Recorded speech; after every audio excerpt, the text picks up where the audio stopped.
Good morning. आज हम किसी वस्तु की मांग या डिमांड पर चर्चा करेंगे। सामान्यतया किसी वस्तु की इच्छा या आवश्यकता को ही वस्तु की मांग कहते हैं, किंतु अर्थशास्त्र में मांग का विशेष अर्थ है। जब किसी वस्तु की आवश्यकता के साथ वस्तु की कीमत और समय को जोड़ दिया जाता है, तब मांग उत्पन्न होती है। मांग को प्रोफेसर पेंशन ने इन शब्दों में परिभाषित किया है। मांग प्रभावपूर्ण इच्छा है। मांग में 3 बातें आती हैं। नंबर 1, किसी वस्तु को प्राप्त करने की इच्छा। नंबर 2, उसको खरीदने के लिए पर्याप्त साधन। नंबर 3, उन साधनों को व्यय करने की तत्परता। प्रोफेसर बेनहम ने मांग को इन शब्दों में परिभाषित किया है। किसी दी हुई कीमत पर किसी वस्तु की मांग उस वस्तु की वह मात्रा है जो उस कीमत पर एक निश्चित समय में खरीदी जाती है। उपयुक्तानुसार मांग कहलाने के लिए निम्न तत्वों का होना आवश्यक है। नंबर 1, किसी वस्तु को प्राप्त करने की इच्छा का होना। नंबर 2, वस्तु प्राप्ति हेतु आवश्यक साधन मुद्रा का होना। नंबर 3, इन साधनों को उस वस्तु की खरीद पर खर्च करने की तत्परता। नंबर 4, वस्तु की इच्छा का कीमत विशेष से संबंध होना। नंबर 5, मांग का संबंध किसी विशेष समय से होना। ये सब तत्व जब एक साथ होते हैं तब हम उस वस्तु की मांग कह सकते हैं। ठीक, इस प्रकार से इसको संक्षेप में इस प्रकार भी समझ सकते हैं हम। वस्तु को प्राप्त करने की इच्छा, वस्तु प्राप्ति हेतु आवश्यक साधन या मुद्रा का होना, इन साधनों को उस वस्तु की खरीद पर खर्च करने की तत्परता, वस्तु की इच्छा का कीमत विशेष से संबंध होना, यह सब किसी विशेष समय में होना। जब ये सारी घटनाएं एक साथ होती है या ये सारे जो परिस्थितियां एक साथ आती हैं, तब हम उस वस्तु की मांग कह सकते हैं, अन्यथा उस वस्तु की मांग हम नहीं कह सकते हैं। मांग को प्रभावित करने वाले घटक, कुछ घटक या कुछ तत्व होते हैं जो मांग को प्रभावित करते हैं, जिनमें पहला है वस्तु की कीमत। वस्तु की कीमत मांग को सीधा प्रभावित करती है। वस्तु की कीमत कम होने पर वस्तु की मांग अधिक होगी और कीमत अधिक होने पर वस्तु की मांग में कमी आ जाएगी। नंबर 2, मुद्रा की मात्रा में कमी या वृद्धि का होना। यदि मुद्रा की मात्रा अर्थव्यवस्था में कम है तो मांग भी कम होगी। अर्थव्यवस्था में मुद्रा की मात्रा में वृद्धि हो रही है तो वस्तु सेवा की मांग में भी वृद्धि दिखाई देगी। इस प्रकार से अर्थव्यवस्था में मुद्रा की मात्रा में कमी या वृद्धि मांग में कमी या वृद्धि को प्रभावित करती है। नंबर 3, धन का वितरण। धन का वितरण यदि अर्थव्यवस्था में समान है तो वस्तु सेवाओं की मांग अधिक होगी।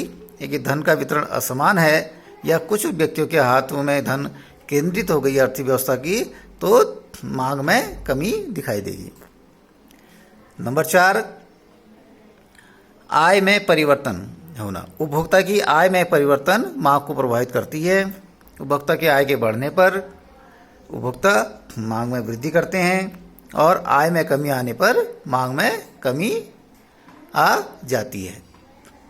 नंबर 5, भविष्य में कीमत घटने या बढ़ने की संभावना। भविष्य में कीमत घटने पर वर्तमान में वस्तु की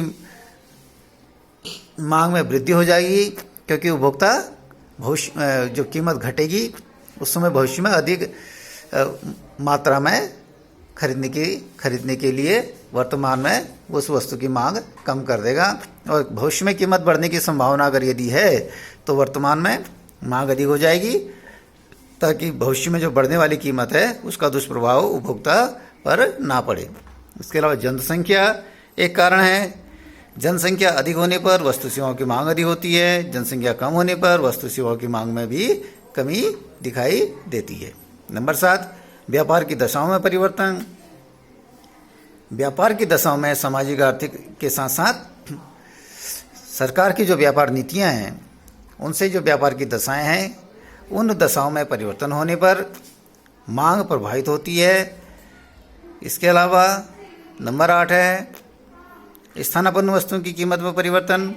एक वस्तु के स्थान पर यदि दूसरे वस्तु का उपयोग संभव है तो उन्हें एक दूसरे का स्थानापन्न वस्तुएं कहते हैं।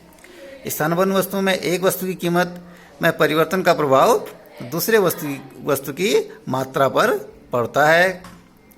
संयुक्त मांग की वस्तुओं की कीमत में परिवर्तन।